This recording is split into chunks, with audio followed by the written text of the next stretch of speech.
الحمد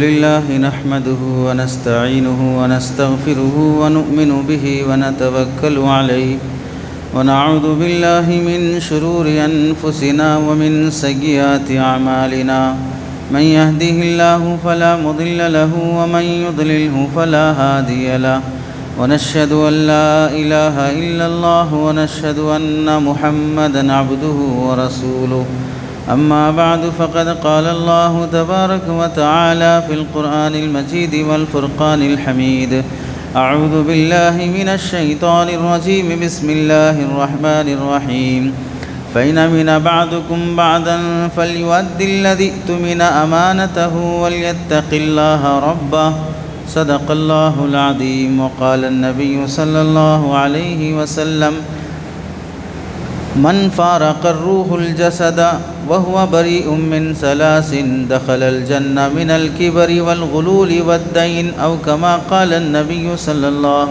عليه وسلم اللهم صل على سيدنا محمد وعلى آل سيدنا محمد وبارك وسلم اللهم صل على سيدنا محمد وعلى آل سيدنا محمد وبارك وسلم اللهم صل على سيدنا محمد وعلى آل سيدنا محمد وبارك وسلم۔ میرے محترم عزیزوں، بزرگوں اور دوستوں، قرآن مجید کی آیت اور حدیث پاک کی روشنی میں آپ حضرات کے سامنے جو بات عرض کرنی ہے، آج کی اس جمعہ میں اسلام میں امانت داری کی اہمیت اور خیانت کرنے کا گناہ اور اس سلسلے میں اسلامی ہدایات کیا ہیں۔ قرآن مجید کی آیت میں اللہ رب العزت ارشاد فرماتے ہیں فَإِنْ أَمِنَ بَعْضُكُمْ بَعْضًا فَلْيُؤَدِّ الَّذِي اؤْتُمِنَ أَمَانَتَهُ وَلْيَتَّقِ اللَّهَ رَبَّهُ۔ اگر تم میں سے کسی نے کسی پر بھروسہ کیا اور اس کے پاس کوئی سامان رکھا، کوئی راز کی بات کیا، کچھ امانت داری کی چیز رکھی، فَلْيُؤَدِّ الَّذِي اؤْتُمِنَ أَمَانَتَهُ، جس کے پاس امانت رکھی گئی ہے اسے چاہیے کہ وہ امانت ادا کرے، وَلْيَتَّقِ اللَّهَ رَبَّهُ، اور اپنے رب سے ڈرے۔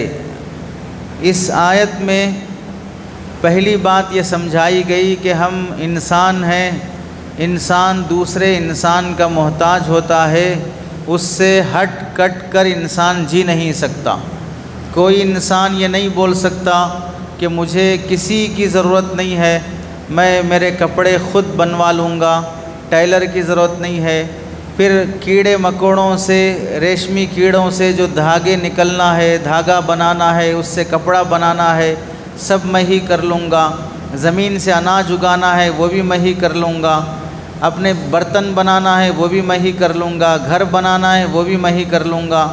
ایسا انسان آج تک دنیا میں پیدا نہیں ہوا۔ ہر انسان کو دوسرے انسان سے ضرورت ہوتی ہے، ضرورت کے موقع پر انسان کا ایک دوسرے سے لین دین کا واسطہ پڑتا ہے۔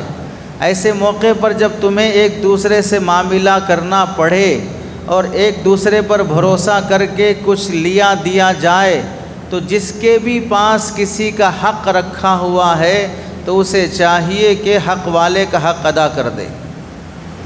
وہ تمہارے پاس حق رکھا ہی اس واسطے ہے، وہ اتنے کروڑوں انسانوں میں سے تم کو اس قابل سمجھا کہ تم پر بھروسہ کر سکے۔ اب آپ دیکھیں، انسان ایک دوسرے انسان کے پاس، مثلا ہمارے پاس ایک 5 لاکھ روپے ہیں تو ہم کیوں اپنے پاس رکھنے سے زیادہ بینک میں رکھنے کو سیف سمجھتے ہیں؟ وجہ یہ ہے کہ ہر انسان کو اپنے سے زیادہ بینک کے اوپر بھروسہ ہے کہ وہاں سیف رہیں گے، کوئی نہیں چرائے گا۔ حالانکہ بینک خود لوٹ لیتا ہے، اس کا بھی دیوالیہ نکل جاتا ہے، بینک سے کروڑوں روپے کا لون لے کر کوئی ملک چھوڑ کے بھاگ جاتا ہے، تو کروڑوں روپے کا لون جو بینک سے لیا ہے وہ بینک کے باپ کی جاگیر تو نہیں ہے، بینک کے اندر پبلک کا رکھا ہوا ہی پیسہ ہے۔ اس کے باوجود بھی انسان دوسرے پر بھروسہ کرنے سے زیادہ بینک پہ بھروسہ کرتا ہے، اپنے پہ بھروسہ کرنے سے زیادہ بینک پہ بھروسہ کرتا ہے۔ معلوم کیا ہوا کہ انسان کو جس پر بھروسہ اور اعتماد ہوتا ہے اس کے پاس وہ یا تو اپنا سامان رکھتا ہے، اس سے معاملہ کرتا ہے، اس سے ڈیل کرتا ہے، تو اللہ فرماتے ہیں فَإِنْ أَمِنَ بَعْضُكُمْ بَعْضًا، تم میں سے کوئی کسی پر بھروسہ کرے اور بھروسہ کر کے کوئی چیز تمہارے حوالے کرے، فَلْيُؤَدِّ الَّذِي اؤْتُمِنَ أَمَانَتَهُ، اسے چاہیے کہ وہ امانت کا حق اسے ادا کر دے۔ چنانچہ اس آیت کی تفسیر میں ہم یہ بھی سمجھیں، ایک باپ اپنی بیٹی کو داماد کے حوالے کرتا ہے، داماد پہ بھروسہ کر کے کہ میری بیٹی جیسے میرے پاس سیف رہی، عزت سے رہی، خوشحال رہی، اب میں جس سے شادی کر کے دے رہا ہوں وہاں جا کر بھی یہ خوشحال رہے گی۔ اب اس داماد کے پاس اس کی بیٹی امانت ہے، اب اس بیوی کے حق ادا کرنا اس شوہر کے ذمہ فرض ہے۔ ایسے ہی اولاد ایک باپ کے پاس امانت ہوتی ہے، ان کی تربیت کرنا، ان کے حقوق ادا کرنا یہ باپ کا فریضہ اور ذمہ داری ہوتی ہے۔ اس آیت کا مفہوم اتنا وسیع ہے، جس کا بھی حق تمہارے پاس رکھا ہوا ہے اس حق والے کا حق ادا کرو اور اللہ سے ڈرتے رہو۔ وَلْيَتَّقِ اللَّهَ رَبَّهُ میں سمجھایا گیا کہ یہاں اگر تم کسی کا حق مار کھاؤ گے، امانت ادا نہیں کرو گے، تو کل قیامت کے دن اللہ پکڑیں گے۔ آج جھوٹے کیس، جھوٹے وکیل، ضمیر بیچنے والے گواہ، قلم بیچنے والے جج، ان سب سے تم چھوٹ جاؤ گے، رشوت خور وردی پہنے والے لوگوں سے چھوٹ جاؤ گے، اور ایک دوسرے کے حق میں غنڈے اور مافیا بنے ہوئے لیڈروں کی وجہ سے چھوٹ جاؤ گے، لیکن کل قیامت کے دن اللہ کی پکڑ سے نہیں چھوٹ سکتے۔ ایک مومن کو یہ یقین ہونا چاہیے کہ میں یہاں کچھ عرصے کے لیے آیا ہوں، میں جو کچھ بھی کسی کا بھی لوٹ مار کھاؤں گا، اس کا ایک ایک پیسے اور پائی کا جواب مجھے کل قیامت کے دن دینا ہوگا۔ ہم مسلمان تبھی بنیں گے جب قیامت کے دن پر ایمان لائیں گے، اور قیامت کا دن وہ ہے جس دن ہر حق والے کو حق دلایا جائے گا۔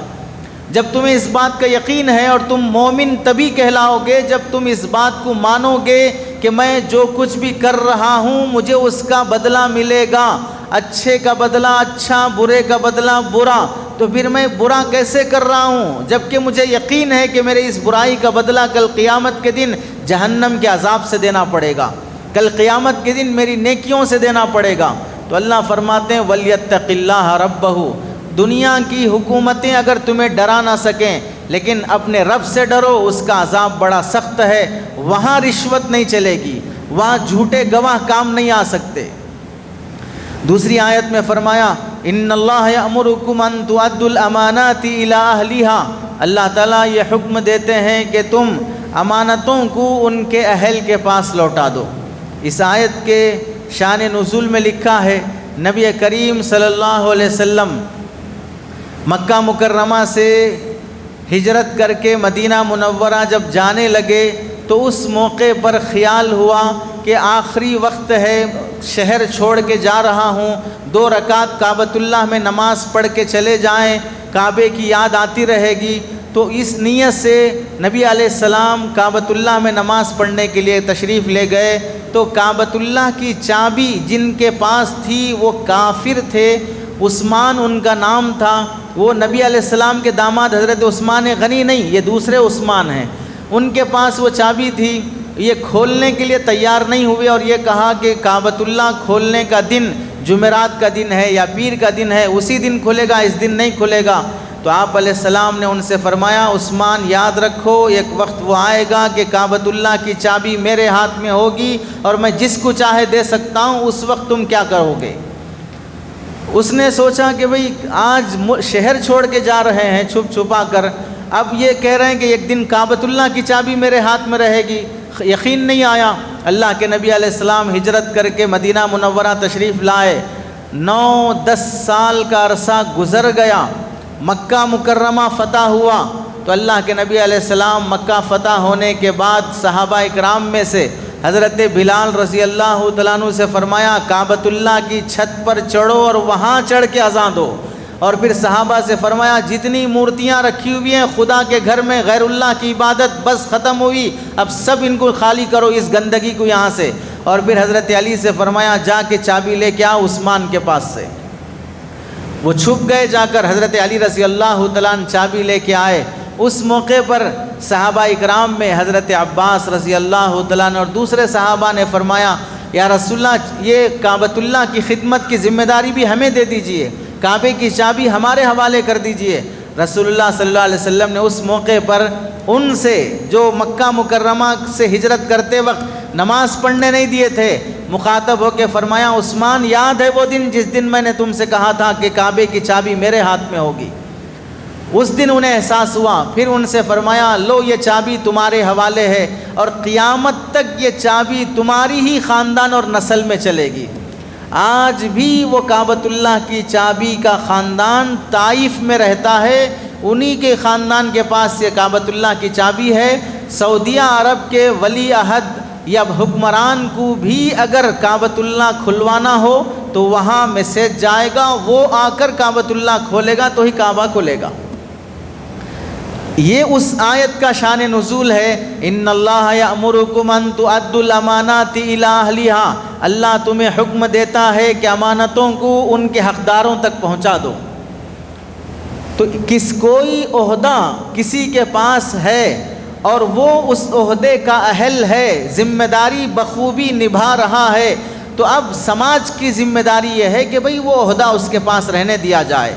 اس کے ضمن میں سمجھیں، اگر کوئی صدر کسی مسجد کی صدارت کا اہل ہے، اچھی طرح صدارت نبھا رہا ہے، اب اس کی ٹانگ مت کھینچو، اسے کام کرنے دو۔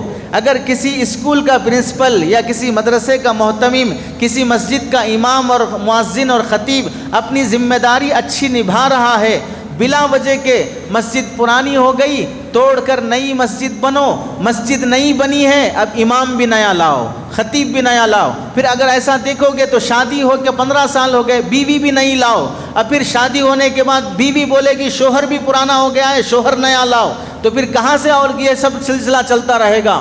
پاگل پنا سوار ہے بعض لوگوں پر، مسجد نئی بن گئی امام کو نکالو نیا امام لے کے آؤ، مؤذن کو نکالو نیا مؤذن لے کے آؤ۔ اس طرح اگر بیویاں بھی کہنا شروع کر دیں شوہر پرانا ہو گیا نیا شوہر لے کے آؤ تو گھر برباد ہو جائے گا۔ جہاں جہاں اجتماعی نظام برباد ہو رہا ہے، اہل کو ہٹا کر نااہل کو رکھا جا رہا ہے صرف اپنی چلانے کے واسطے۔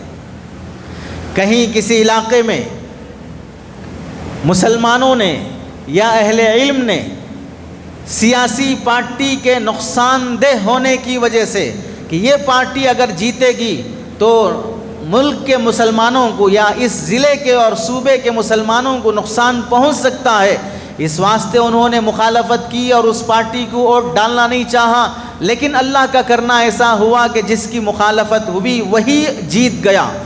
اب وہ چاہے مسلمان ہو چاہے غیر مسلم ہو، جیتنے کے بعد اس ظالم درندے حیوان کا ٹارگٹ یہ ہوتا ہے جس نے میری مخالفت کی ہے ان سب کو اندر کرواؤ، ان سب پہ جھوٹے الزامات لگواؤ، ان سب پر کچھ نہ کچھ جھوٹے کیسز لگواؤ۔ حتیٰ کہ بعض مسلمان لیڈر MLAs بھی ایسے حیوان اور درندے اور ظالم اور فرعون بن چکے ہیں، علماء پر بھی ظلم کرتے ہوئے کہ فلاں نے میری مخالفت کی تھی، میرے نام کا اعلان نہیں کیا تھا جمعہ میں کہ اس کو ووٹ ڈالو، اس واسطے پلان کر کے اس کو امامت سے ہٹا دو، اس کو مدرسے سے ہٹا دو، اس کو مسجد سے ہٹا دو۔ ایسا ظلم خود مسلمان عالم پر کر رہا ہے، علماء پر کر رہا ہے۔ ایک دن وہ موت آئے گی کہ کتے نوچ کھائیں گے، جانور نوچ کھائیں گے، مغفرت کی دعا مانگنے والے نہیں ملیں گے، جب اپنی کرسی بچانے کے واسطے رشوت خور ظالم حیوان اور درندے قسم کے مسلمان کرسی ملنے پر انصاف کرنے کے بجائے، کرسی ملنے پر اکنامک اور ایجوکیشن کو ترقی دینے کے بجائے، کرسی ملنے کے بعد اوقاف کی حفاظت کرنے کے بجائے، کرسی ملنے کے بعد مسجدوں اور وقف کی زمینوں سے رفاہ عام اور پبلک سیوا کرنے کے بجائے رشوت خور بن جائیں، ہر چھوٹے بڑے کام کو باپ سے لے کر بیٹا، بیٹے سے لے کر بیوی تک بھی رشوت خور بن جائے اور پھر رشوت کے بیس پر ہی کام کرتے رہیں، تو ایسے حرام خور زیادہ دن تک نہیں جی سکتے۔ اللہ ظلم کو برداشت نہیں کرے گا۔ ظالم کے فرعون کو جب اللہ نے نیچا دکھایا تو آج کا کوئی بھی حکمران فرعون سے بڑا فرعون نہیں بن سکتا ہے، آج کا کوئی بھی قارون سے بڑا قارون نہیں بن سکتا ہے۔ آج کا کوئی بھی نمرود سے بڑا نمرود نہیں بن سکتا ہے۔ اس واسطے جب ان کا انجام سنے یا دیکھے یا جانتے ہو تو پھر اس ظلم کے نتیجے میں اپنے انجام کو بھی سوچ لینا چاہیے۔ تیسری آیت میں اللہ رب العزت فرماتے ہیں یا ایھا الذین آمنوا لا تخونوا اللہ والرسول وتخونوا اماناتکم وانتم تعلمون، اے ایمان والوں اللہ اور اس کے رسول کے ساتھ خیانت نہ کرو اور آپس میں ایک دوسرے کی امانتوں میں بھی خیانت نہ کرو، جان بوجھ کر کسی کے مال میں، عزت میں، اس کی جان میں خیانت نہ کرو۔ اللہ اور اس کے رسول کے ساتھ خیانت یعنی اس کے احکام کو پامال کرنا، سنتوں کو پامال کرنا، یہ اللہ اور اس کے رسول کے حق میں خیانت ہے۔ اور آپس میں امانتیں جان بوجھ کر کے فلاں کا پیسہ میرے پاس ہے، مثلا بہت سے زمین کا وینچر بنانے والے پلاٹس بنا کر بیچتے ہیں، کوئی خریدار آیا خرید لیا اور خرید کر اپنے نام پہ رجسٹری کر کے وہ لندن UK US چلا گیا، اب اپنی زمین ہے، کاغذات ہیں، سیف ہے، 5 سال کے بعد آیا تو پتہ چلا کہ وہ زمین 4 ہاتھ بدل چکی ہے، 4 لوگوں کو بیچا گیا ہے۔ یہ خیانت اور دھوکہ ہے، یہ حرام خوری ہے۔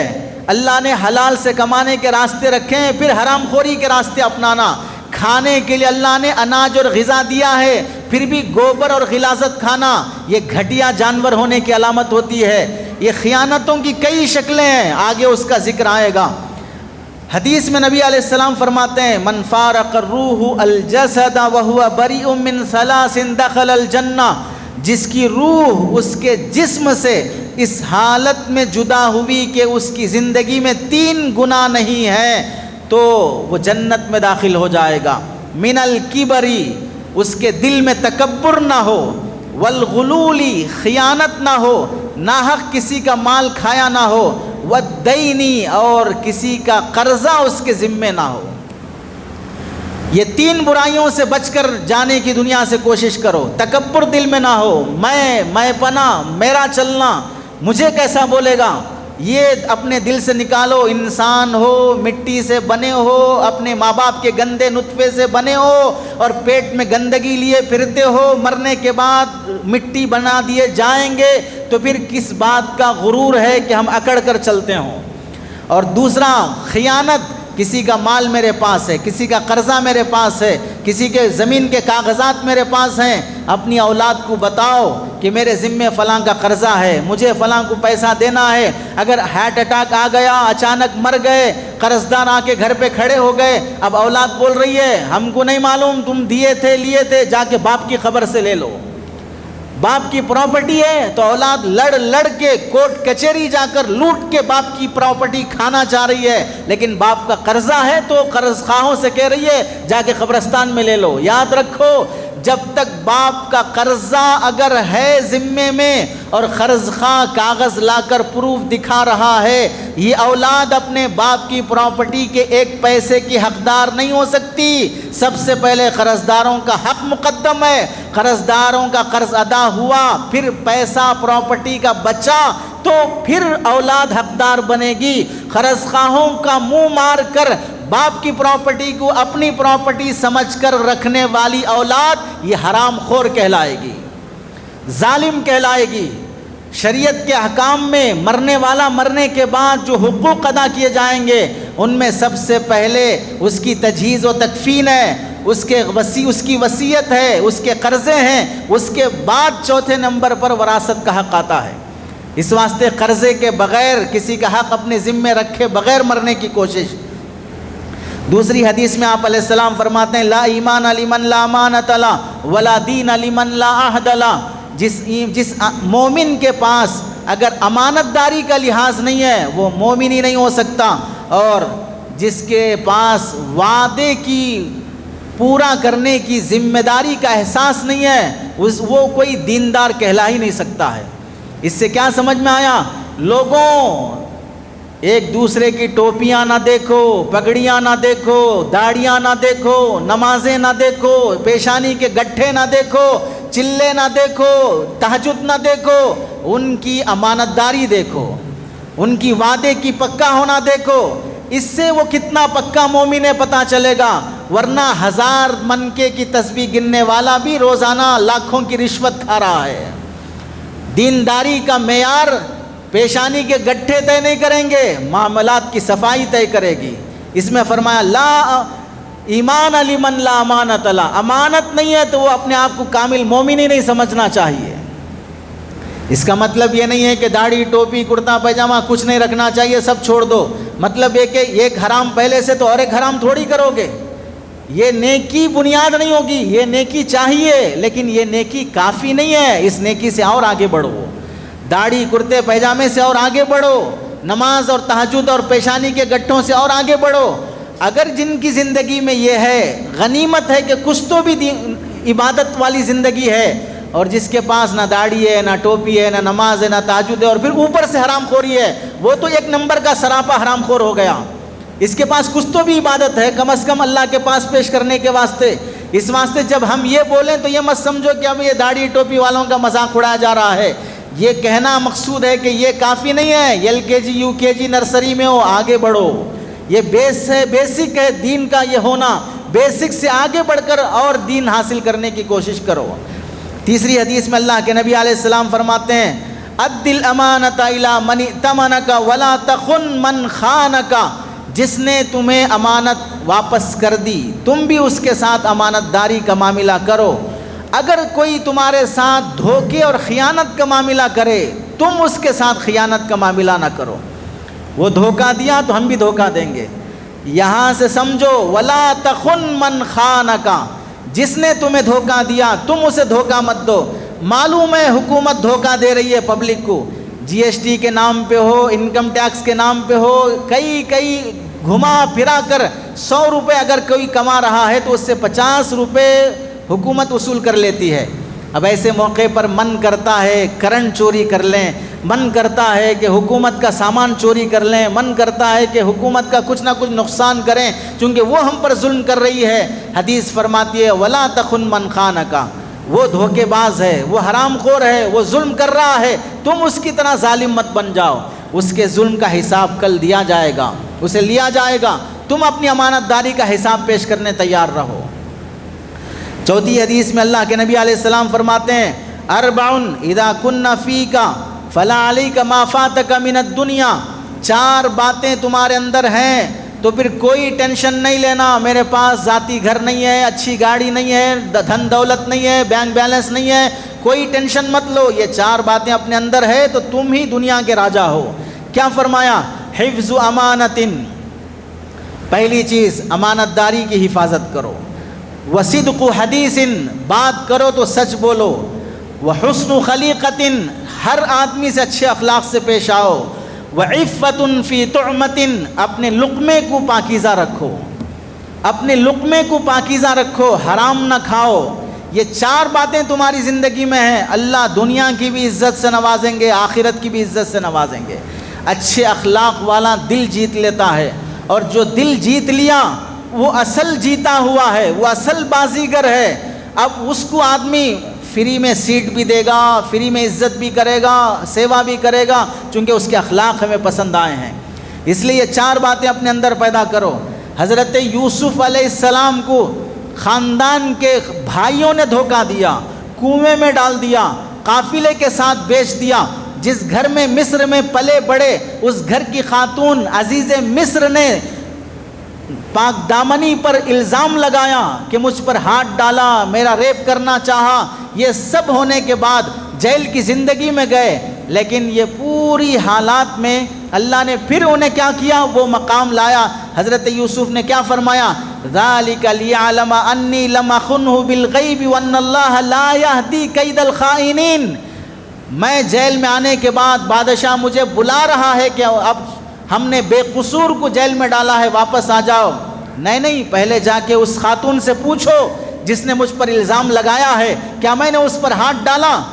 پھر صفائی معلوم ہوئی کہ نہیں، یوسف علیہ السلام کی کوئی غلطی نہیں ہے۔ تو یوسف علیہ السلام کیا فرماتے ہیں؟ ذَلِكَ لِيَعْلَمَ أَنِّي لَمْ أَخُنْهُ، یہ جو میں کیا ہوں کہ پہلے اس صفائی ہو، بعد میں پھر میں جیل سے باہر آؤں گا، تاکہ پبلک جانے کہ میں نے خیانت نہیں کی ہے، میں نے کسی کی عورت پر ہاتھ نہیں ڈالا، میں نے کسی کی محرم کو نگاہ سے نہیں دیکھا، لیعلم انی لم اخنہ بالغیب۔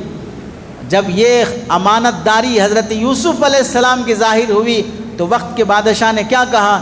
انک الیوم لدینا مکین امین، آج کے بعد سے آپ ہمارے پاس بڑے عزت دار ہیں اور بڑے امانت دار ہیں، آپ کا مقام ہمارے دل میں، ہماری آنکھوں اور ہمارے سر پر ہے۔ خاندان نے دھوکہ دیا، عزیز مصر کی بیوی نے دھوکہ دیا، قافلے میں بکنا پڑا، غلام بنائے جانا پڑا، اس سب کے باوجود بھی اللہ نے امانت داری کے بیس پر حضرت یوسف علیہ السلام کو مصر کا حکمران، گورنر بنایا۔ 5ویں حدیث میں اللہ کے نبی علیہ السلام فرماتے ہیں اضمنوا لی ستا من انفسکم اضمن لکم الجنہ، مجھے 6 باتوں کی گارنٹی دے دو، میں تمہیں جنت کی گارنٹی دے دیتا ہوں۔ کیا ہے؟ اصدقوا اذا حدثتم، جب بولو تو سچ بولو، وَأَوْفُوا إِذَا وَعَدْتُمْ، وعدہ کرو، اگریمنٹ کرو تو پھر اس اگریمنٹ کو پورا کرو، اسے پھاڑ کر نہ پھینکو، اسے ردی کے کچرے میں نہ ڈالو۔ وَأَدُّوا إِذَا تُمِنْتُمْ، جب تم پر امانت کا بوجھ ہو تو اس امانت کو ادا کرو۔ وَاحْفَظُوا فُرُوجَكُمْ، اپنی شرمگاہوں کی حفاظت کرو، زنا نہ کرو، بوائے فرینڈ نہ بناؤ، گرل فرینڈ نہ بناؤ، شادی کے بعد شوہر ہوتے ہوئے ناجائز تعلقات مرد یا عورت نہ رکھو، یہ اپنی عزت کی حفاظت کرو۔ وَغُضُّوا أَبْصَارَكُمْ، اپنی نگاہوں کو نیچے رکھو۔ وَكُفُّوا أَيْدِيَكُمْ، اور اپنے ہاتھ سے کسی پر ظلم نہ کرو۔ یہ 6 کام کر لو، رسول اللہ فرماتے ہیں میں تمہیں جنت کی گارنٹی دیتا ہوں۔ رسول اللہ صلی اللہ علیہ وسلم کی گارنٹی پکی ہے، ہم اگر یہ 6 کام کر لیں گے۔ حدیث میں 6ویں حدیث ہے ان اول ما تفقدون من دینکم الامانہ وآخر ما یبقى الصلاۃ، مسند احمد مستدرک علی الصحیحین۔ کیا فرمایا؟ دنیا میں سب سے پہلے جو نیکی اٹھا لی جائے گی اور ختم کر دی جائے گی وہ ہے لوگوں کے اندر سے امانت داری۔ اب کون کس پہ بھروسہ کر سکتا ہے بتائیے؟ آپ کو کیسے کیسے دھوکے باز نہیں ملے ہوں گے، جس کو آپ نے اس وقت کا ولی سمجھا ہوگا اسی نے آپ کو دھوکہ دیا ہوگا۔ جس کو اس وقت آپ نے اس کی دینداری کو دیکھ کر، داڑھی نماز کو دیکھ کر، اس کی کمپنی آفس کو دیکھ کر، اس کے بیک گراؤنڈ کو دیکھ کر جتنا بھروسہ کر کے انویسٹ کیا ہوگا وہی آپ کو دھوکہ دیا ہوگا۔ اس میں یاد رکھیں عام طور سے دیندار لوگ دھوکے باز نہیں ہوتے ہیں، ہاں دھوکے باز دینداری کے بھیس میں آتے ہیں، دھوکے باز دینداری کے بھیس میں آتے ہیں۔ اس کی مثال نمازی چور نہیں ہوتا، چور نمازی کی شکل بنا کے آتا ہے اور وہ جنازے کی نماز سے بھی پیکٹ چرا کے جاتا ہے۔ نمازی چور نہیں ہے، چور نماز کی شکل میں، نمازی کی شکل میں آ کے چرا رہا ہے۔ ایسے ہی سچا تبلیغی بھائی وہ دھوکے باز نہیں ہوگا، ہاں دھوکے باز اور چور تبلیغی بھائی کی شکل میں آئے گا، وہ حلقے میں بھی بیٹھے گا، ملاقاتوں میں بھی رہے گا، وہ ساتھ چلا 4 مہینے بھی لگائے گا۔ اس کا مقصد یہ ہوگا کہ اعتماد جیتنے کے بعد پھر لوٹ کر لے جاؤں گا، پھر لے کے بھاگوں گا۔ جیسے آپ نے اس سے پہلے بھی دیکھا ہوگا قربانی کے حصے 5000 3000 4000 چل رہے ہیں تو نام پلی یا ملے پلی کے پاس کوئی بندہ 2000 2500 کا اعلان لگایا، سب ٹوٹ پڑے، ارے چلو سستے میں آ رہا ہے، سستے میں آ رہا ہے، سستے میں آ رہا ہے۔ یہ قوم اتنی سستی ہو چکی ہے، سستے میں جہاں آئے گا وہاں ٹوٹ پڑے گی۔ کسی جگہ ابھی ایک شو روم کا ویڈیو دیکھا، 1 روپے میں شاپنگ، 1 روپے میں شاپنگ، شو روم ٹوٹ گیا پورا، اتنا ٹوٹ پڑے کہ کوئی تمیز ہی باقی نہیں رہی۔ اب 2000 میں حصے کے نام پر 4 کروڑ تک کے حصے اس کے پاس جمع ہوئے، عید سے 1 دن پہلے فرار، ختم، سب کی قربانی قبول ہو گئی۔ بنی اسرائیل کا تھا تو لے کے آسمان پہ اڑ گیا۔ تو اب لوگ بولتے ہیں 5000 ہے قربانی کا حصہ، 2000 ہے، لے جا کے دو، ڈائریکٹ جنت میں پہنچا دے گا، گوشت بھی نہیں، گوشت بھی آسمان کے فرشتوں کو اور جنت کی حوروں کو کھلائے گا لے جا کے۔ اتنی گھٹیا اور سستی سوچ کہ جہاں دین کا کام آئے وہاں پر سستا ہونا، اور جہاں گھر بنا رہا نہیں بھئی یہ بیکار نہیں، اچھا ورجنل میٹیریل ہونا، اچھا لکڑی بھی اچھی ہونا، گیٹ بھی اچھا ہونا، لوہا اچھا ہونا، فلاں اچھا ہونا، دین کا جب کام ہوتا چلتا وہ بھی چلے گا یہ بھی چلے گا. اس لیے چونا لگانے والے نہیں، چونا لگانے والے نہیں، چونا مارنے والے مل رہے ہیں اب تو. پہلے تو چونا لگانے والے مل رہے تھے، اب تو پورا چونا مارنے والے، پوری پراپرٹی ہڑپ کے لے جانے والے مل رہے ہیں. 7ویں حدیث، اربع من کن فیہ کان منافقا خالصا. 4 باتیں اگر اپنے اندر پاتے ہو تو سمجھ لو کہ میں مسلمان نہیں ہوں، منافق ہوں. ومن کانت فیہ خصلۃ منہن کانت فیہ خصلۃ من النفاق. 4 باتیں نہیں ہیں، ایک ہی بات میرے اندر ہے تو بھی منافق ہونے کی علامت میرے اندر ہے. حتی یدعھا، جب تک وہ گندی عادت میرے اندر سے نہیں نکلے گی اس وقت تک میں سچا مسلمان نہیں ہو سکتا. نمبر 1، اذا اؤتمن خان. اگر کوئی امانت رکھے تو خیانت کر رہا ہے تو سمجھ لے کہ وہ کامل مسلمان نہیں ہے. اگرچہ کہ مسلمانوں نے اسے اپنا امام بنا رکھا ہو، اگرچہ کہ مسلمانوں نے اسے اپنا بزرگ مان رکھا ہو، لیکن اگر اس کے اندر امانت کی خیانت ہے تو پھر وہ کامل مومن نہیں، منافق ہے. نمبر 2، وَإِذَا حَدَّثَ كَذَبَ. اور اگر بات کرے تو جھوٹ بولتا ہے. وَإِذَا عَاهَدَ غَدَرَ. اور جب وعدہ کرے تو دھوکہ دیتا ہے. وَإِذَا خَاصَمَ فَجَرَ. اور جب کبھی جھگڑا ہو جائے تو گالیاں بکتا ہے. یہ 4 باتیں یا ان میں سے کوئی ایک بات بھی زندگی میں ہے، وہ شخص مسلمان نہیں، منافق سمجھے اپنے آپ کو. ان صفات اور ان گندی عادتوں کے پیش نظر ہم تھوڑا اس مفہوم کو وسیع کریں تو سمجھ میں آئے گا کہ امانت رکھے تو خیانت کر رہا ہے. قوم نے ووٹ ڈال کر عہدے کی امانت ایک کسی سیاسی لیڈر کو سونپا، اسے MLA بنایا، اسے پرائم منسٹر بنایا، اسے کارپوریٹر بنایا. اب جس کے پاس یہ عہدے کی امانت ہے اس کا حال یہ ہے کہ بولتا ہے تو جھوٹ بولتا ہے، جو وعدے کرتا ہے سب وعدے توڑ دیتا ہے. اور جب اس کے پاس وہ عہدے کی امانت رکھی گئی، اتنا لوٹ مار، نہ مسجد کا مال، وہ بھی کہا جا رہا ہے کہ مسجد کا ایکسٹرا جو چندہ ہے وہ حکومت میں جمع کیا جائے، اور مندروں کی چوری کا تو ایک سلسلہ چل پڑا ہے. اب سمجھ میں آیا بھگوان بھی بزنس کے لیے تھا وہ. اب سمجھ میں آیا کہ بھگوان اور مندر بھی بزنس کے لیے تھا، وہ مذہب کے لیے نہیں تھا. اس واسطے جہاں اتنی سیکورٹی کہ بھائی ہوا بھی نہیں پہنچ سکتی، کوئی دوسرا آ بھی نہیں سکتا، اور وہاں سے ناک نیچے سے چوری ہوتے جا رہا ہے اور کروڑوں میں چوری ہو رہا ہے. پتہ چلا کہ چور کے ہاتھ میں چابی ہے، تو پھر خزانے کی گارنٹی کیا رہے گی؟ یہ ساری صفات ان عہدے داروں میں بھی پائی جاتی ہیں جن کے پاس قوم نے بھروسہ کر کے ملک کی کرسی حوالے کی تھی. اسی لیے کسی نے کہا تھا کہ دیمک کا کیڑا وہ کرسی کھا جاتا ہے اور کرسی کا کیڑا پورا ملک کھا جاتا ہے. 8ویں حدیث، فَإِذَا زُيِّعَتِ الْأَمَانَةُ فَانْتَظِرِ السَّاعَةَ. بخاری کی روایت ہے، اللہ کے نبی علیہ السلام نے فرمایا امانتیں جب ضائع ہونا شروع ہو جائیں تو سمجھ لو قیامت قریب ہے. کوئی امانت دار نہیں دکھتا. کسی پہ بھروسہ کرو کہ بھئی یہ فلاں صاحب بزنس مین ہیں، ہم 2 لاکھ روپے ان کے ساتھ انویسٹ کریں گے، کچھ پروفٹ ملے گا. 4-6 مہینے کے بعد اصل بھی گیا، پروفٹ بھی گیا. 9ویں حدیث، رسول اللہ صلی اللہ علیہ وسلم دعا فرماتے ہیں، اعوذ بک من الخیانہ فانہا بئست البطانہ. اے اللہ میں تجھ سے خیانت سے پناہ چاہتا ہوں، یہ عادت میرے اندر پیدا ہونے نہ دینا. فانہا بئست البطانہ، اس واسطے کہ خیانت یہ اندر کی بہت بری عادت ہے، انسان کے اندر کی بہت بری عادت ہے. کون؟ رسول اللہ صلی اللہ علیہ وسلم دعا مانگ رہے ہیں جس کے امین ہونے کے بارے میں مکے کے کافروں نے گواہی دی تھی کہ آپ امانت دار ہیں، آپ امین ہیں. کافر جس پہ بھروسہ کر رہے ہیں وہ رسول اللہ دعا مانگ رہے ہیں، اللہ مجھے خیانت کی عادت سے بچانا. یہی تو بات تھی کہ رسول اللہ صلی اللہ علیہ وسلم کو ناؤز باللہ قتل کرنے، شہید کرنے کا پلان مکے کے کافر بیٹھ کے کر رہے ہیں. 100 نوجوانوں کو تیار کیا، ہر الگ الگ قبیلے سے تلوار لے کر رسول اللہ کے گھر کے باہر کھڑے ہو گئے، اور رسول اللہ صلی اللہ علیہ وسلم کو اللہ تعالیٰ نے ان سب کے سامنے سے بچا کر نکال لیا.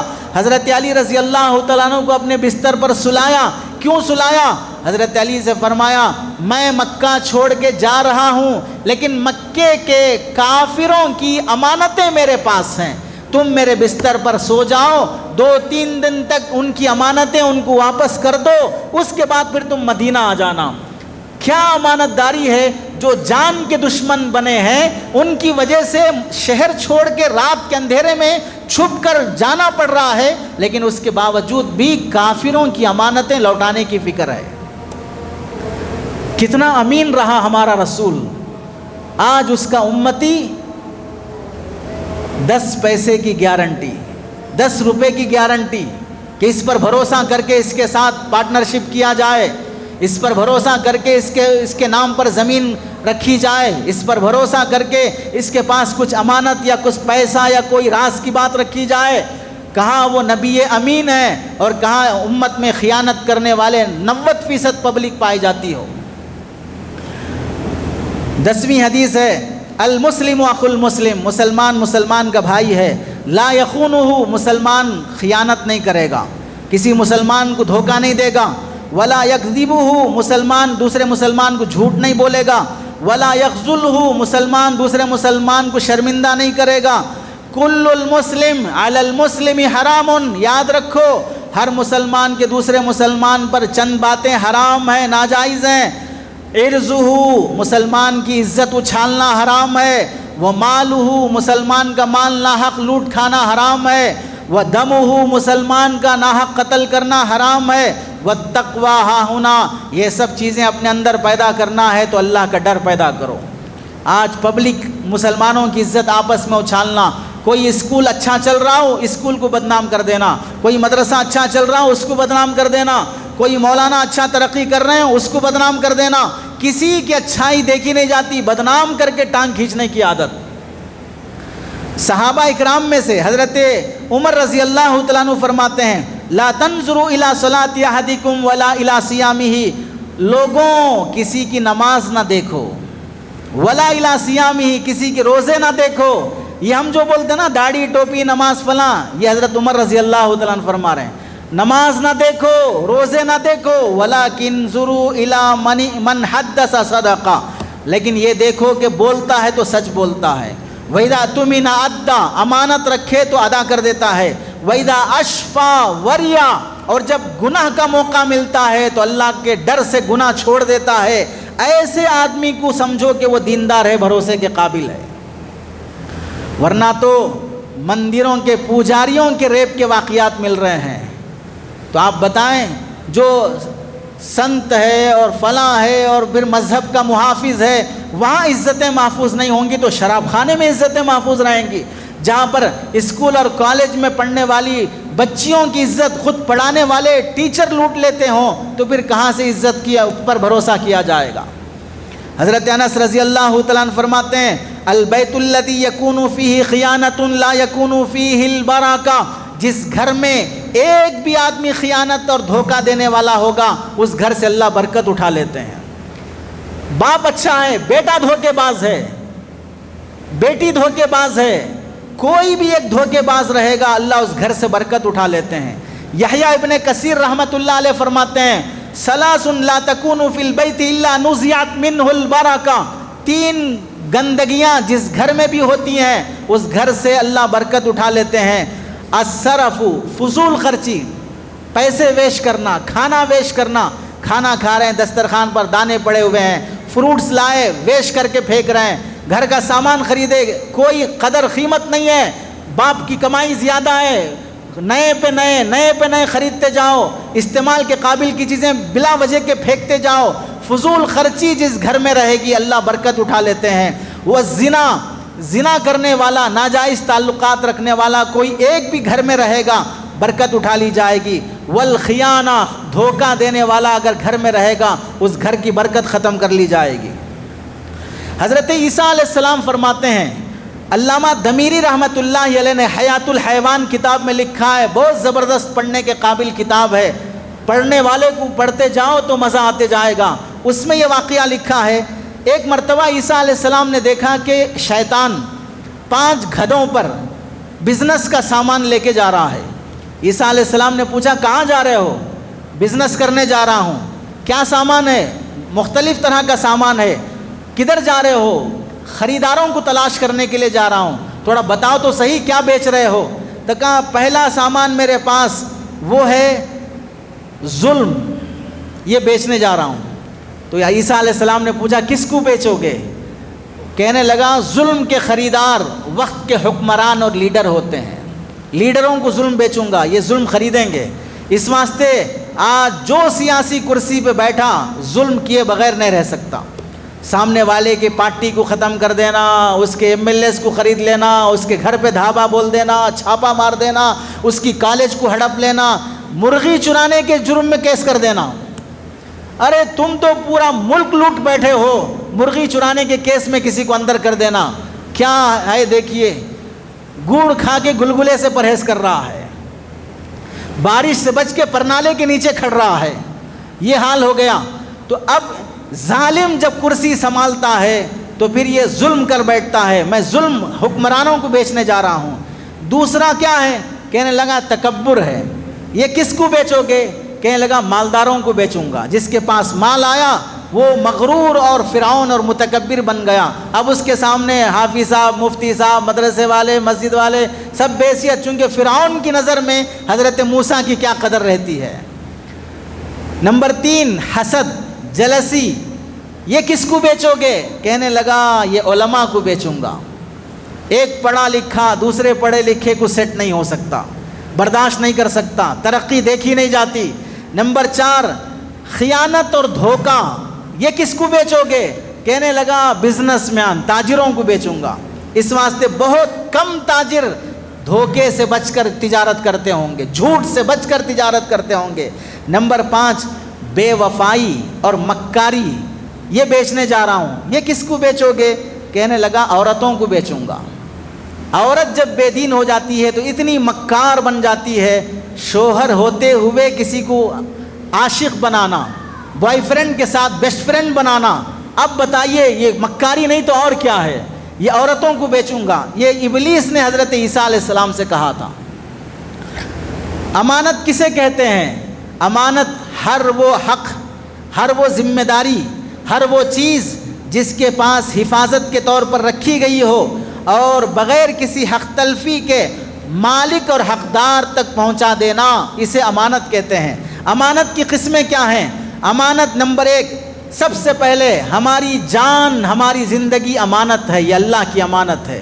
زندگی کا ٹائم ویسٹ نہ کرو، کٹوں چبوتروں پر، فونوں پر، یوٹیوب پر، فلموں پر، سیریلوں پر اور دوستوں کے ساتھ زندگی برباد نہ کرو۔ زندگی کا ایک ایک لمحہ امانت ہے، زندگی کے ہر لمحے کے بارے میں اللہ تعالیٰ سوال کریں گے۔ نمبر 2 ہم کو جو اللہ اعضاء دیے ہیں وہ اعضاء امانت ہیں، آنکھ، ناک، کان، جسم، یہ سب امانت ہیں۔ اس لیے انسان اپنا ہاتھ خود نہیں کاٹ سکتا، انسان خسی کرا کے نامرد نہیں بن سکتا، اس واسطے کہ مردانگی تمہاری اپنے باپ سے نہیں ملی، یہ اللہ کی امانت ہے۔ نمبر 3 مال امانت ہے، صحیح جگہ استعمال کرو، غلط جگہ شراب پر، نشے پر، گٹکے پر، سگریٹ پر، تمباکو پر یہ جو خرچ کر رہے ہو یہ خیانت ہے مال کی۔ نمبر 4 عزت امانت ہے، اپنی بیٹی کی عزت، بیوی کی عزت، خود کی عزت یہ اللہ کی امانت ہے۔ اپنے آپ کو ذلیل کرنے والی حرکتیں نہیں کرنا، اسمگلنگ کرنے والے کام، چوری کرنے والے کام، دھوکے دینے والے کام، پکڑے گئے تو جیل جانا پڑے، ذلیل ہونا پڑے، ایسے کام نہ کرو۔ نمبر 5 عہدہ امانت ہے۔ عہدے میں کیا کیا ہے؟ عالم کے پاس علم امانت ہے، حق بات کہو، پبلک کو گمراہ نہ کرو، جھوٹی باتیں بیان نہ کرو، جھوٹی حدیثیں بیان نہ کرو، حقیقی حدیث اور کوئی بھی بات ہو تحقیق سے بیان کرو۔ صرف اپنے مسلک کی حفاظت کی خاطر کسی کی حدیث کو ضعیف بول دینا، کسی کی حدیث کو من گھڑت بول دینا، تحقیق کیا ہی نہیں ہے اور تحقیق کرنے والوں پر اعتماد نہیں ہے۔ ہر بات کے، ہر حدیث کے بارے میں یہ حدیث ضعیف، وہ حدیث ضعیف، کون بول رہا ہے؟ ٹماٹر، بیگن، بھینڈی بیچنے والا بول رہا ہے کہ حدیث ضعیف ہے۔ تجھے معلوم ہے تیرا باپ ضعیف ہو چکا ہے، حدیث ضعیف ہو رہی ہے۔ یہ علم میں خیانت ہے۔ حافظ کے پاس قرآن امانت ہے، قرآن حفظ کیا ہوا ہرگز نہ بھولے۔ ڈاکٹر کے پاس ڈگری حفاظت ہے، پیشنٹ کو لوٹنا یہ دھوکہ اور خیانت ہے۔ حکمران کے پاس عہدہ امانت ہے، عہدے کا مس یوز نہ کرو، ظلم نہ کرو۔ محتمم، متولی، صدر، ان سب کے پاس مسجد اور مدرسہ امانت ہے، مسجد کے مال کو لوٹ نہ کھاؤ، مسجد کی پراپرٹیاں ملگیاں لاکھوں روپے کا اس کا کرایہ آ رہا ہے، اور جو صدر متولی بن بیٹھا ہے کسی بھی مسجد کا وہ لوٹ کھا رہا، حساب تک نہیں دکھا رہا ہو، یہ حرام اور خیانت اور دھوکے میں داخل ہے۔ استاذ کے پاس شاگرد امانت ہے، والدین کے پاس اولاد امانت ہے، تاجر کے پاس گاہک امانت ہے، ہر ایک کا حق ادا کرنے کی کوشش کرو۔ نمبر 6، مندر کے پاس، ملازم کے پاس ملازمت کا وقت یہ امانت ہے۔ جاب کرتے ہو، ٹائم ہے 9 کلاک سے لے کر 4 کلاک تک، اس میں موبائل دیکھ رہے ہو، ویڈیو گیم کھیل رہے ہو، ویڈیوز دیکھ رہے ہو، اپنی بیوی سے مزے سے باتیں کر رہے ہو، یہ دھوکہ اور خیانت ہے۔ نمبر 7، خاص مجلسیں الگ سے بلا کر پرسنل میٹنگ کرنے کے لیے بلائے، لیکن وہ اٹھنے سے پہلے ہی وائرل ہو گئی۔ راز کی باتیں یہ امانت ہیں، اور کسی سے مشورہ لیا جائے، ایڈوائزر سے کوئی ایڈوائز لیا جائے تو پھر ایڈوائزر کی ذمہ داری ہوتی ہے جس کو جو ایڈوائز دیا ہے اس میں خیانت نہ کرے، دھوکہ نہ دے، صحیح مشورہ دو۔ اگر ہم نے کسی کو راز کی بات بتائی، رازدار کے پاس راز کی باتیں امانت ہیں، جج کے پاس مظلوم کا حق اور انصاف امانت ہے، پولیس کے پاس تمام شہریوں کی زندگی امانت ہے۔ ناحق کسی پر جھوٹا کیس لگاؤ گے، ناحق کسی کو اندر کرو گے، بلا وجہ کے اپنے سے بڑے حرام خور کی بات سن کر ٹارگٹ بنا کر کسی کا مال، کسی کی جان، کسی کے نوجوان کو اندر کر دو گے، تو جس طرح ہمارا خدا ہے تمہاری نظر میں بھی تمہارا بھگوان ہے، اور بھگوان اچھے اور برے کا حساب دیتا ہے، نسل کو برباد کر دے گا اگر پبلک کی جان اور مال خطرے میں پڑ جائے گی۔ وردی حفاظت نہیں کر سکتی، آگ سے جلا کر راکھ کر دیا جائے گا جب وقت آئے گا ظالم کا۔ نمبر 12، پارٹنر کے پاس پارٹنرشپ امانت ہے، اپنے پارٹنر کو دھوکہ نہ دو۔ بیوی کے پاس شوہر امانت ہے، شوہر کے ہوتے ہوئے ناجائز تعلق نہ رکھو۔ شوہر کے پاس بیوی امانت ہے، بیویوں کا حق ادا کرنے میں کوتاہی نہ کرو، نان نفقہ ان کی ضروریات اور خرچے وقت پر ادا کرو، یہ سب امانت میں داخل ہیں۔ گزشتہ زمانے میں ہمارے اکابر اللہ والے کیسے امانت ادا کیا کرتے تھے، اس کی چند واقعات دیکھیں۔ نمبر 1، حضرت امام نبی کریم صلی اللہ علیہ وسلم نے، بخاری شریف کی روایت ہے، فرمایا، حضرت ابو ہریرہ رضی اللہ تعالیٰ عنہ راوی ہیں، پہلے زمانے میں کسی آدمی نے اپنی زمین کسی کو بیچا، اس نے خریدا، زمین جب کھودا تو اندر سے خزانہ نکلا، خریدار کو خزانہ ملا تو وہ خزانے کا پورا پیسہ جمع کر کے اپنے اس بیچنے والے کے پاس آیا اور کہا، میں نے زمین خریدا ہے، یہ خزانہ نہیں خریدا، اس لیے یہ آپ کی امانت ہے، آپ رکھ لیجئے۔ کیا کہا؟ خذ ذهبك منی انما اشتریت منک الارض ولم ابتع منک الذهب، یہ سونا لے لو، یہ تمہارا ہے، میں نے زمین خریدا، سونا نہیں خریدا ہے۔ اس بیچنے والے نے کیا کہا؟ انما بعتک الارض وما فیها، میں نے زمین بیچا، اس کا مطلب ہے زمین میں جو کچھ ہے وہ سب بیچ دیا، اب یہ میرا نہیں ہے۔ آپ بتاؤ کیسی امانت داری ہے؟ زمین سے خزانہ نکلا، ابھی سن رہے ہیں آندھرا کے کرنول سے سونا نکل رہا ہے، تو دیکھو کیسے قبضے ہوں گے زمینوں پر، حکومت کیسے قبضہ کرے گی، لینڈ مافیا کیسے قبضہ کرے گا، کسانوں کو کیسے جان کی دھمکیاں ملیں گی، زمینداروں کو کیسے ڈرایا جائے گا۔ یہ سب کیا ہے؟ اپنی پراپرٹی نہیں ہے، دوسرے کی ہے، لیکن معلوم ہوا سونا نکل رہا ہے تو سارے گنڈے ابل پڑیں گے، اور وہاں جو مالک بن چکا ہے وہ کہہ رہا بھئی میرا نہیں ہے سونا، آپ کا ہے رکھ لو، وہ کہہ رہا میرا نہیں تمہارا ہے، لینے تیار نہیں ہے، یہاں پر دینے تیار نہیں ہے۔ اب جب دونوں مل کر بادشاہ کے پاس گئے کہ جھگڑا کس بات کا ہے؟ میں سونا دے رہا ہوں، یہ نہیں لے رہا ہے، اور جھگڑا کس بات کا ہے؟ مجھے نہیں چاہیے، اس کو واپس کر رہا ہوں۔ بادشاہ بھی حیران ہوا کیسے حل کیا جائے اس مسئلے کو، تو پھر کہا تمہاری اولاد ہے؟ کہنے لگا ہاں میرا ایک بیٹا ہے، اس کی ایک بیٹی ہے، تو کہا تم دونوں اپنی اولاد کا آپس میں نکاح کرا دو، یہ پیسہ ان کو دے دو۔ اس طرح بادشاہ نے مسئلہ حل کرایا۔ کیسے امانت دار لوگ تھے۔ اب تو 100 گز زمین خرید کر بازو والے کی بناتے وقت 10 گز خرید ہڑپ لے گا، بنا دو، اس کے بعد کون آ کے دیوار گراتا دیکھیں گے۔ یہ مسلمان کا حال ہے۔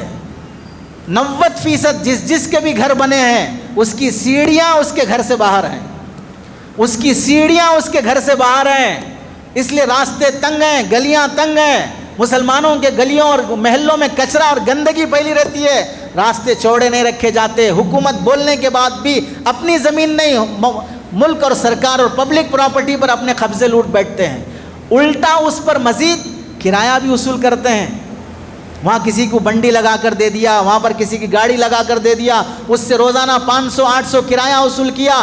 مجھ سے نہیں، کس مذہب کے مفتی صاحب سے جا کے پوچھ لو، بریلوی سے پوچھ لو، اہل حدیث سے پوچھ لو، کس سے پوچھ لو، سب کے مسلک کے فتاوی عاجز نے اپنی کتاب میں جمع کر کے لکھا ہے، زمینات کے ناجائز قبضوں پر کسی کے پاس جائز نہیں ہے۔ یہاں مسلکی گفتگو عام طور سے ہم کرتے بھی نہیں ہیں۔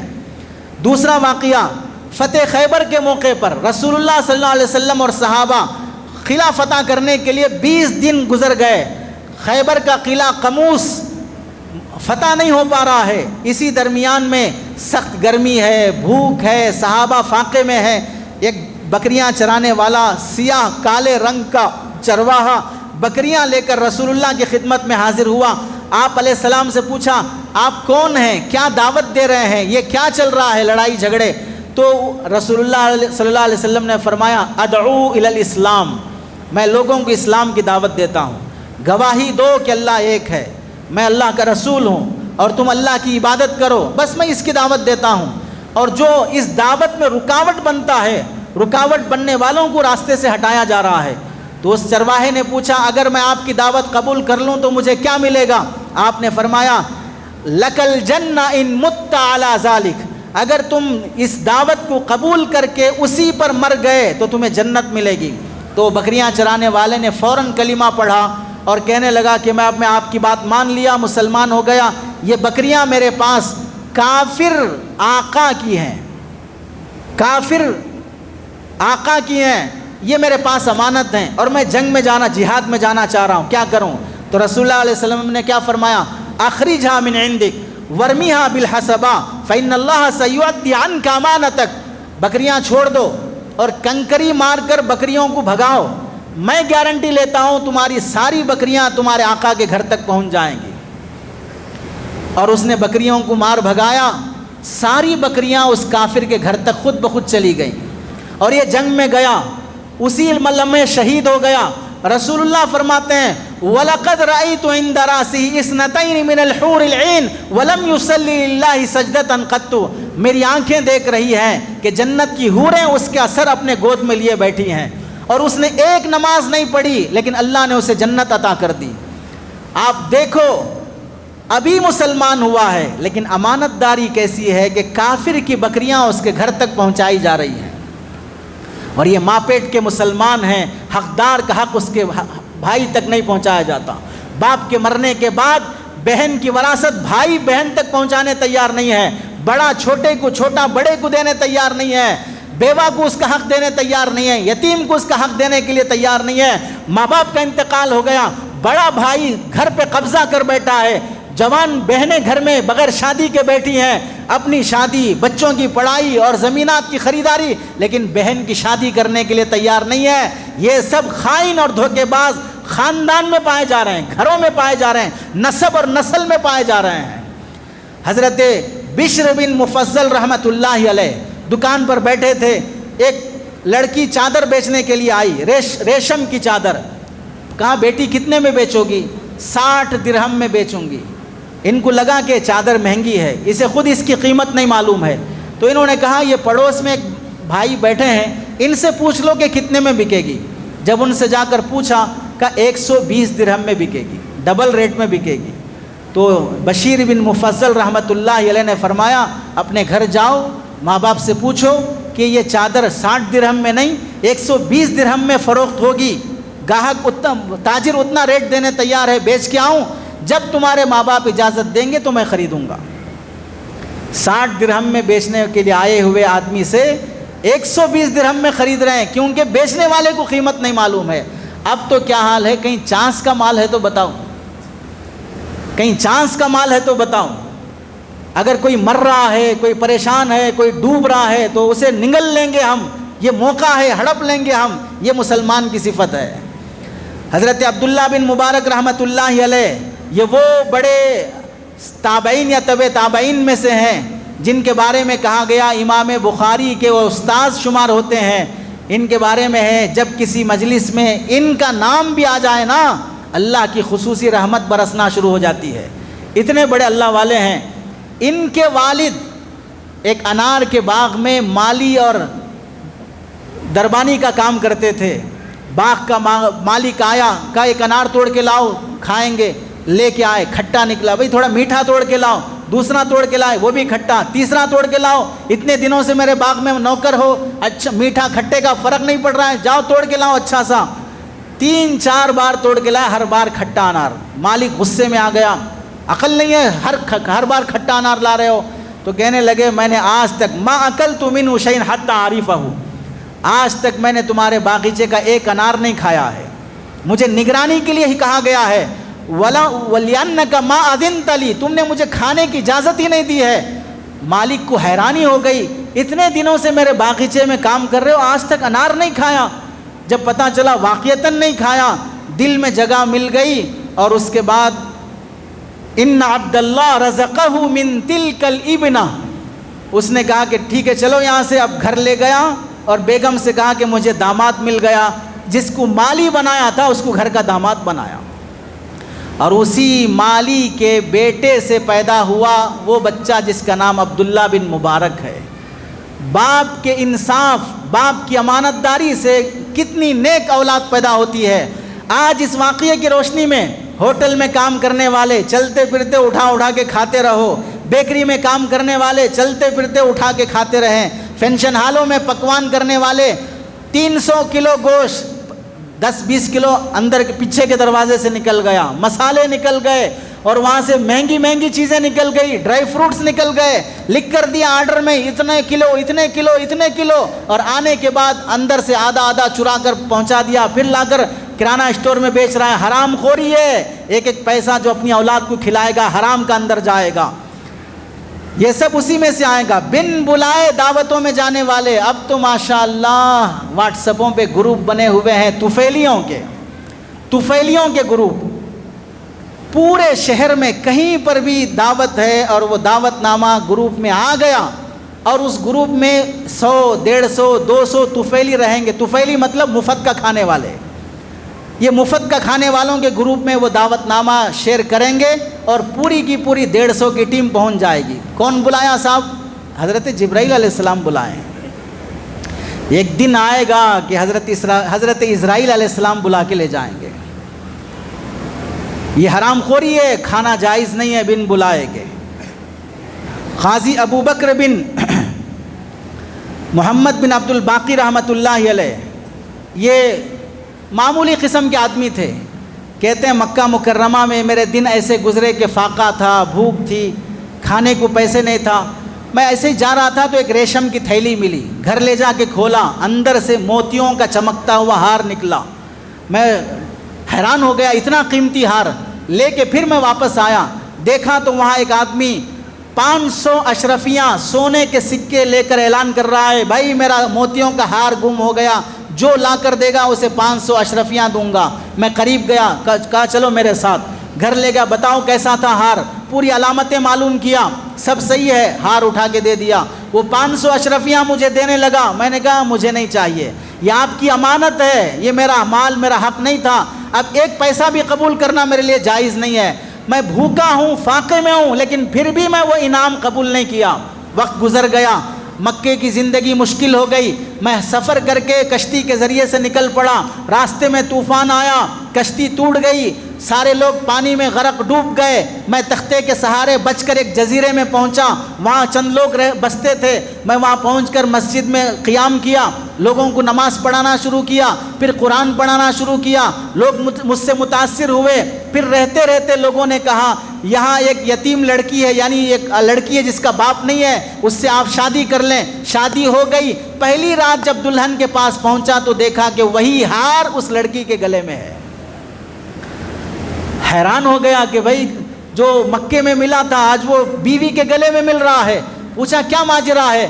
کہنے لگی میرے والد دعا کرتے تھے کہ ان کی زندگی میں مکے کے سفر میں ایک نوجوان ملا تھا جو یہ ہار امانت سمجھ کر واپس لا کر دیا تھا. وہ دعا مانگتے تھے کہ اللہ میری بیٹی کا نکاح اسی نوجوان سے کرانا. اللہ نے کہاں سے کہاں گھما کر اس کشتی کے ذریعے سے لا کر اس نوجوان کا نکاح اسی لڑکی سے کروایا۔ پتہ چلا امانت کبھی ضائع نہیں ہوتی ہے، حق والے کا حق ادا کر دو، اللہ تمہارا حق کبھی نہیں مارے گا۔ اس واسطے کسی کے پاس بھی کچھ بھی کسی کی امانت ہو اس میں دھوکہ نہ دو۔ یہاں دنیا چند روزہ ہے، اچانک لوگوں کی موت ہو رہی ہے، آج ساتھ کھانے والا کل قبر میں سو رہا ہے، اس کے نام پر لوگ 10ویں اور 12ویں کا کھانا کھا رہے ہیں۔ اس واسطے لوگوں کی امانتوں میں خیانت نہ کرو، دھوکہ نہ دو، عہدوں کا غلط استعمال نہ کرو۔ اور بھی دسیوں واقعات بزرگوں کی زندگی کی ہیں جن سے ہمیں سبق ملتا ہے۔ خلاصہ یہ ہے کہ کس کا بھی حق ہمارے پاس ہو اسے ادا کر دو، حق والے کا حق لے کے نہ مرو۔ اللہ سے دعا ہے کہ اللہ تعالیٰ عمل کی توفیق نصیب فرمائے۔ آمین۔ وآخر دعوانا ان الحمد للہ رب العالمین۔